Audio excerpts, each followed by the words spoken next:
उसकी वाणी को सुनना है। भगवान ने तो हमें क्या दी है? इंद्रियां दी है। भगवान ने हमें इंद्रियां दी है प्रभु वाणी सुनने के लिए। पर करते हैं हम, निंदा भी करते हैं, सब कुछ करते हैं ना। तो भगवान यही बताते हैं कि जो हमें इंद्रियां प्राप्त हुई है उसका हमें क्या करना है? सदुपयोग करना है, अच्छे कार्यों में इनको लगाना है, जिससे क्या होगा? हमारी आत्मा का कल्याण हो जाएगा।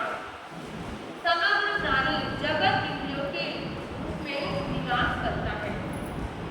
व्यक्ति की कोई निंदा कर देता है तो व्यक्ति क्या हो जाता है? दुखी हो जाता है। मन में क्या आते हैं? गलत भाव आने शुरू हो जाते हैं। और यदि उस व्यक्ति की कोई प्रशंसा कर दे, वह अपने कानों से अपनी प्रशंसा सुने तो क्या हो जाता है? कितना खुश हो जाता है, कितना प्रसन्न हो जाता है, चाहे कोई उसकी झूठी भी बड़ाई कर दे। जीवा को प्रतिकूल पदार्थ मिल जाता है तो व्यक्ति कितना प्रसन्न हो जाता है। स्वादिष्ट भोजन मिल जाता है तो कितना खुश होता है। व्यक्ति क्या कहता है? आज तो आनंद किया गया। पर यदि किसी दिन महिला ने सब्जी में नमक कम डाल दिया तो क्या होता है? कितना क्रोध आता है ना, कितना क्रोध। एकदम से आग बबूला हो जाती है। क्या कहते हैं कि तुम्हें खाना भी बनाना नहीं आता।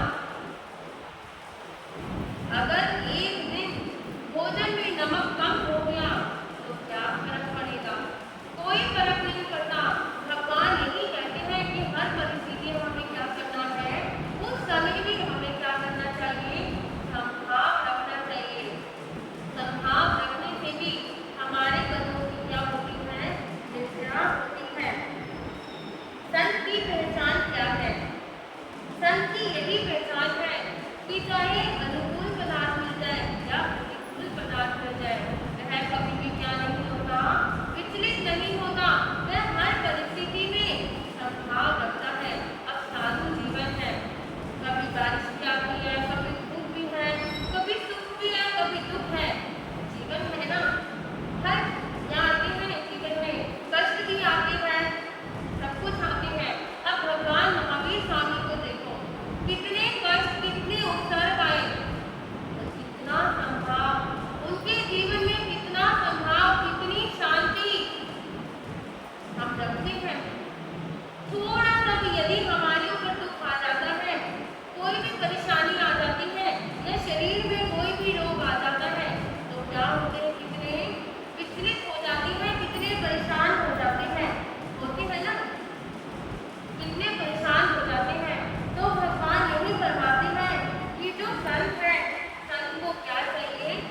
उसे कोई भी धन की आवश्यकता नहीं है। उसे किसकी आवश्यकता है? किसकी आवश्यकता है बताइए? किसकी? अभी आप सुन ही रहे हैं, किसकी आवश्यकता है? सामने भाव, समता की। भगवान यही कहते हैं कि हर परिस्थिति में क्या रखना है हमें? चाहे श्रावक है, चाहे साधु जीवन है, तो हमें क्या करना है? अपने जीवन में संभाव को, संतोष को क्या करना है? धारण करना है। संत है, उनका जीवन कैसे होता है? कैसा जीवन होता है? जिस प्रकार जो चंदन का वृक्ष होता है, यदि उसमें कुल्हाड़ी मारते हैं तो वह भी क्या हो जाती है? क्या होती है? उसमें से क्या आती है? सुगंध आती है। इसी प्रकार यदि आप गुरु महाराज संतों के पास जाएंगे तो वह क्या करेंगे? क्या करेंगे बताओ? खुद का तो कल्याण करते ही हैं और आपका भी क्या करेंगे? कल्याण करेंगे। भगवान यही फरमाते हैं कि यदि हम उस कुल्हाड़ी को चंदन के वृक्ष पे अगर तोड़ते हैं तो उसमें भी कितनी क्या आती है? खुशबू आती है, कितनी सुगंध आती है। तो जो संत होते हैं उनका जीवन कैसा होता है? उनके जीवन में तो समता होती है, तो वह आपके जीवन में भी समता लाने का क्या करेंगे? प्रयास करेंगे। एक महात्मा थे, गृहस्थ जीवन में थे, संत महात्मा तिरुवल्लुवर गृहस्थ अवस्था में रहते थे, पर उसके जीवन में संभाव क्या, उनके जीवन में संतोष क्या, सरलता उनके जीवन में थी। गृहस्थ जीवन में रहकर भी कैसा पालन करते थे, संतों जैसा जीवन क्या करते थे, जीते थे।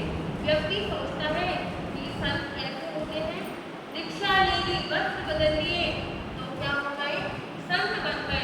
पर गृहस्थ जीवन में रहकर भी हम क्या कर सकते हैं, क्या कर सकते हैं,